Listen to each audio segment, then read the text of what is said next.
Hallo Leute, hello everyone. Here's another episode with me, another guide towards studying in Germany. And if you have done A levels and you want to study in Germany, this video is for you. This will be a very simple guide about studying in Germany after A levels. What are the requirements? What subject combination do you need?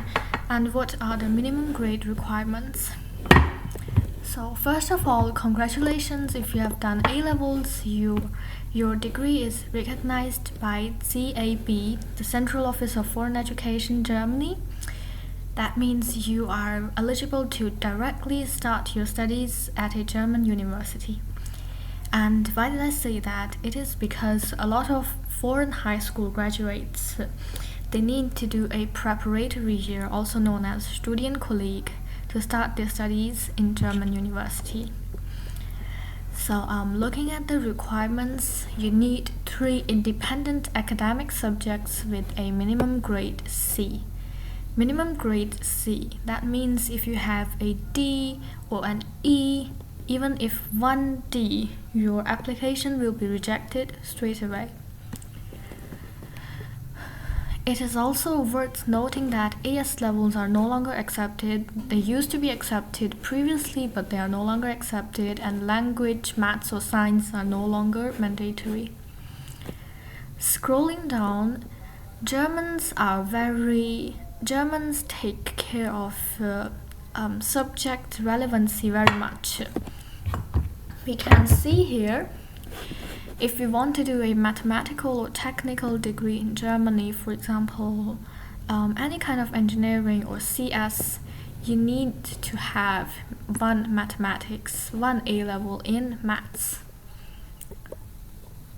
Coming back, why did it mention 3 independent academic subjects? Here is where ANABIN database. This is German's official database for foreign degree recognition. This is where ANABIN database come to work. So we come to ANABIN database, we come to Länder. Länder means country. Bitte wählen, we come to G. Großbritannien, Great Britain. We come to G, we choose our degree, GCE A level, and then we translate the page. Wait a second, let me make it to English. Sorry, wait a second. Let me find English. Okay, sorry for wasting your time. My god, where is English? Oh my god, where is English? Okay, here is English. Let me translate it English, and then we can see there are 3 lists. Again, why is being independent important? We open list C, and then we can find that economics is not independent of business. What does that mean? That means business and economics are overlapping. If you have done these 2 subjects, these 2 A levels, only 1 of them will be considered. So is like law or sociology, they are considered to be overlapping. Travel and tourism, economics, geography. So subject combination is very important. Make sure you select the correct subject combination before commencing your studies, because a lot of business students, they have done, for instance, economics, business and accounting. Accounting is actually not even accepted as a subject. It's not in any of these lists, so it's not accepted. And at the end of the day, they want to come to Germany, but they cannot, because the subject combination is invalid. What can you do in that case? If you have already done A levels, you do not want to repeat your A levels, you do not want to do them again, what can be done in that case? Simply, you go to universities with a direct portal. They are quite lenient in accepting you. So no matter what grades you have, be it D or E, I've seen people with E's getting accepted.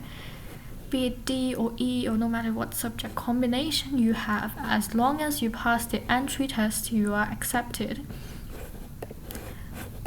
Oops, okay, sorry. oops. So some examples, I will put this in the description. Some examples are DIT, Dingendorf Institute für Technologie, Hochschule Mittweida, and what more? And Hochschule Aschaffenburg. These are some of the examples. And here comes another enemy for A-level students, gap year.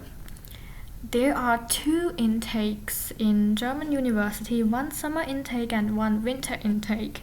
The application period for summer intake starts in October and ends in December or November. For winter, it starts in May and ends in August. While A-level results generally come really late and AS level or predicted grades are not accepted, most A-level students choose to take a gap year. But you can still manipulate the system, yes. So again, universities with direct portal, again Mittweida, they accept. Like sometimes you can explain your situation and they actually accept you. They accept AS grades and they give you a conditional offer. So it is also worth noting that the embassy where you will apply your visa from, they most of the times they require complete results. So make sure to get your results first and then apply for a German visa.